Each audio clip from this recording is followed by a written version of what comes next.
So you've taken one dose, second dose of your levodopa, and it feels like you've taken nothing. Your tremor's still there, your rigidity, your dystonia, your pain. Why is that? Why does your medicine work sometimes and not some other times? Well, I was inspired by Kelly Shakes, who's going through this, and here are some reasons why your medication may not be kicking in. Number one, the answer may be in your toilet. When was the last time you pooped? If you're backed up, you can't absorb the levodopa properly. Two, speaking of your gut, your levodopa is not absorbed in your stomach. It is absorbed in the small intestine. So we have to make sure the medicine gets there. So make sure to take your pill with a big glass of water to kind of flush it down to the small intestine where it can be absorbed and get to work.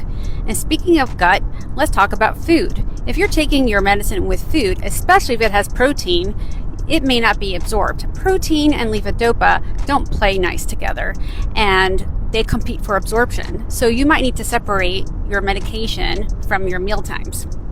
Also, think about your dopamine like a reservoir, a tank.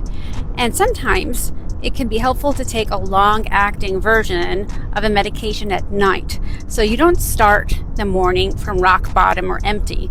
Because if you're so low and you take your medicine, you never get a chance to turn into the on phase. You're just starting to dig out. And you might need to take higher doses of medicine in the morning than you do throughout the day to get over that hump.